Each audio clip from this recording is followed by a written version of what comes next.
Makanya saya kalau menyelenggarakan jenazah di saat yang di atas keranda, di situ yang paling saya mengerikan membayangkannya. Baru 3 langkah ini Nabi bilang Pak dalam hadisnya, baru 3 langkah ini keranda diusung, baru 3 langkah ini yang mengusungnya melangkah, dia berpesan. Dengarkan pesannya Pak. Ya ahibai wa ya akribai. Makanya kalau kita melihat diusung, bayangkanlah pesannya ini mayat.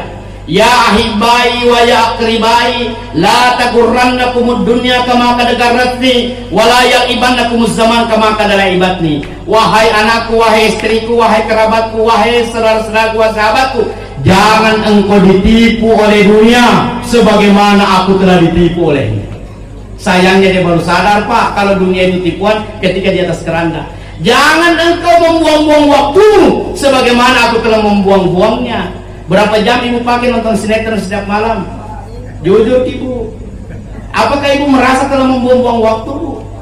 Kasihan itu waktu tabu kalau nanti dipertontonkan di padang mahsyar, ternyata sepertiga umurnya kita dipakai nonton TV Bu. Kasihan kita. Maka jangan sampai waktumu engkau buang-buang. Ini pesannya ini mayat, sebagaimana aku telah membuang-buang. Maka hadir yang berbahagia, apa yang terjadi Pak? Saya lanjutkan. Ketika orang sudah meninggal, maka nanti dia dimasukkan ke liang lahat.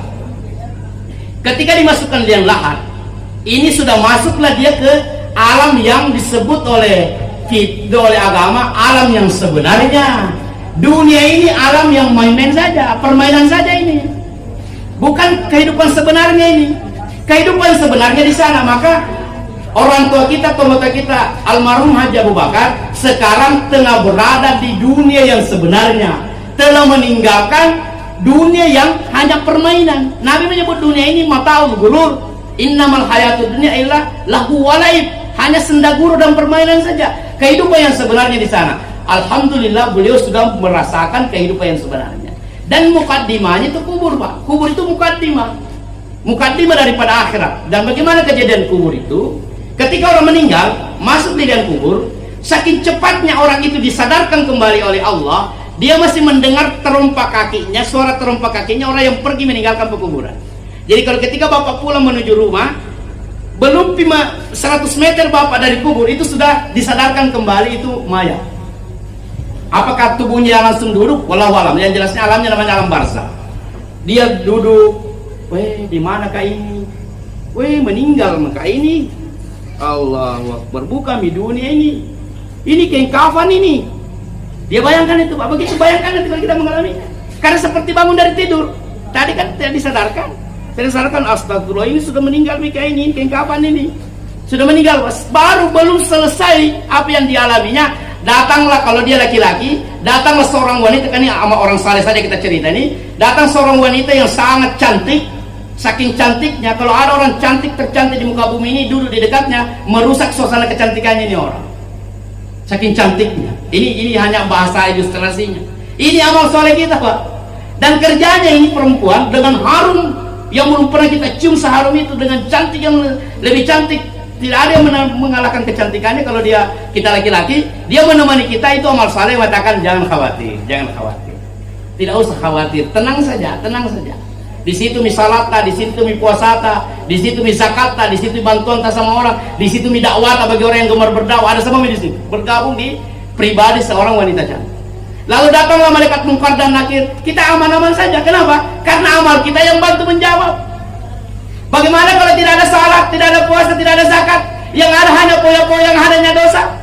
Naudzubillah tsumma naudzubillah. Lalu sesudah selesai pertanyaan Munkar dan Nakir, Allah lapangkan ini kuburan sejauh pandangan mata memandang. Lalu Allah tempatkan di kuburan kita ini sebuah permadani, kalau bahasa dunia, yang didatangkan langsung dari surga. Saking nikmatnya berada di atas permadani itu, selama apapun orang itu berada di alam kubur, rasanya hanya satu malamnya pengantin baru.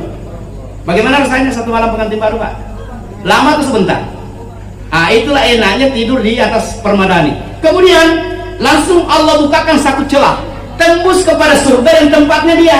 Di mana surga? Kalau surga Firdaus, langsung surga Firdaus diperlihatkan.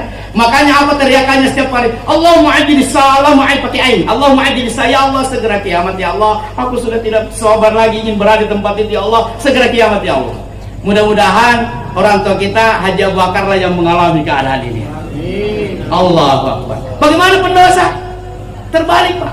Kalau dia pendosa, maka yang terjadi pada dirinya adalah sebaliknya. Wanita buruk kalau dia laki-laki dengan bau yang sangat busuk dan menakut-nakuti dia, dan dibukakan celah menuju neraka, maka dia berteriak tapi pakai hamzah, Allahumma ajlis sa'a, ajlis, ya Allah, tunggu, jangan kiamat ya Allah. Dan ketika terjadi kiamat, hadirin, kita percepat saja, dunia ini dihancurkan oleh Allah. Jadi bayangkan ini kita mengalami perjalanan, pasti akan begini Pak kejadiannya. Orang tua kita sudah melewati ini jalan ini, kita ini juga akan menuju ke sana. Nah, setelah dunia ini dihancurkan oleh Allah, tidak ada lagi kehidupan. Dunia ini dirubah oleh Allah, tapi bukan dihilangkan, Pak. Jangan Bapak bayangkan rate apa kolaka ini akan hilang, enggak, tetap ada. Kolaka ada, rate-rate ada, Jakarta ada, Tokyo tetap ada, Pak. Dunia ini tidak dihilangkan oleh Allah, hanya diganti keadaannya. Yauma tubaddalul ardu ghairal ardi, pada hari di mana bumi dirubah keadaannya. Bagaimana dirubahnya? Tidak ada bangunan, tidak ada pohon, tidak ada air, tidak ada gunung, rata serata-ratanya. Jadi tidak bisa dibedakan yang mana kolaka, yang mana rate-rate, yang mana Tokyo, tapi ada di situ. Khususnya pekuburan. Kenapa hadirin? Karena mau ditempati berbangkit. Allah berfirman, minha khalaqnakum, dari tanah kau dicipta. Wa fiha nu'idukum, nanti engkau kembali ke tanah. Wa minha nukhrijukum taratan ukhra, nanti engkau bangkit dari tanah pula. Jadi kalau Bapak dikuburkan di kolaka, nanti di akhirat bangkit dari kolaka, Pak. Yang dikuburkan di Tokyo, bangkit dari Tokyo. Apa yang terjadi, Pak? Setelah bangkit dari kubur, yang terjadi berikutnya adalah perjalanan menuju padang mahsyar. Nah, kenapa bisa orang berbangkit dari kubur? Bukankah tulang belulang ini hancur? Betul. Tapi ada anggota tubuh Bapak tidak akan hancur. Pernah dengar istilah ini? Ajabuz zanab. Pernah mendengar kata ini, Pak? Acung tangan yang pernah mendengarnya sebelum malam ini. Ajabuz zanab. Pernah mendengar kata ini? Bisa juga dikatakan ajabuz zambi. Pernah mendengar, Pak? Allahu Akbar. Ini ujung tulang ekor, Pak. Ujung tulang ekornya Bapak itu, kalau dipecah, di dalamnya ada biji. Itu namanya ajabuz zanab. Makanya kenapa disunahkan, Pak, kalau habis buang air, itu disapu itu. Ajabuz zanab, tak? Kalau habis buang air besar, setelah bersih semua ini, disapu, bisa pakai ini, bisa pakai ini. Disapu itu, ajabuz zanab. Begitu cara tabung air, istinja. Nah, itu namanya ajabuz zanab. Ajabuz zanab menurut hadis Bukhari, dari situ engkau awal mula dicipta, dari situ engkau akan dirakit kembali.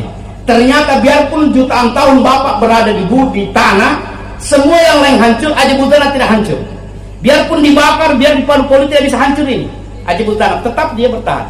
Suatu Pak, saat mungkin ada saudara kita dari teman mungkin Bali, tidak apa-apa mendengarkan ini karena ini pernyataannya mereka. Ketika datang ke rumah saya, Pak, dia mengatakan, dari mana Pak Haji tahu ini? Dipanggil saya Pak Haji. Yang mana itu, Om? Ini apa? Yang Bapak maksud tadi itu ada biji di tubuh manusia yang tidak bisa hancur. Saya tahunya dari Rasulullah. Luar biasa, Pak, luar biasa. Maksudnya kan Nabi Muhammad kan tidak pernah melihat pembakaran mayat, tidak pernah. Kenapa Nabi Muhammad tahu kalau ada biji itu? Memangnya kenapa? Nanti kalau Bapak mau, saya ajak untuk menghadiri pembakaran mayat. Saya pun merinding bulu-bulu mendengar. Bagaimana itu kejadiannya? Katanya yang paling lama terbakar ini, yang paling lama habis ini bokong, Pak. Dan kalau habis ini tidak ada apa-apa, kami cari itu yang Bapak maksud, biji itu. Kalau kami ketemu, kami berhenti membakarnya. Karena biarpun berbulan-bulan kami membakar, biji itu tidak akan hancur. Dari mana Nabi tahu, Pak? Ini menandakan Nabi ini adalah betul-betul wahyu dari Allah. Kami ambil itu biji, ini menurut saudara kita di Bali, kami ambil lalu kami tanam, karena itulah aslinya manusia. Jadi kami juga mengumpulkan manusia, karena ini aslinya manusia. Adapun ini tulang belulang apa sudah hancur, kami larung di laut. Dan ternyata kenapa? Seluruh tubuh kita ini akan hancur. Nanti tersisa itu ajabuz zanab. Nanti itu bagaikan biji kacang hijau. Di situ merekam kita punya data. Kalau keriting, nanti bangun keriting lagi. Kalau Bapak hitam, nanti tetap hitam ketika bangkit. Jangan pikir nanti bangkit langsung jadi putih, enggak. Yang keriting tetap keriting, yang hitam tetap hitam. Hanya yang beda itu, Pak, tingginya. Semua orang sama. Kalau bayi meninggal, orang pendek meninggal, orang tinggi meninggal, tetap tingginya sama, 27 meter. Tingginya sama, wajahnya sama. Tingginya 27 meter, wajah Dharmawansa, wajah Pak Haji Nasrallah, begitu juga nanti kalau bangkit, begitu. Tidak ada bedanya. Nah, di sini saya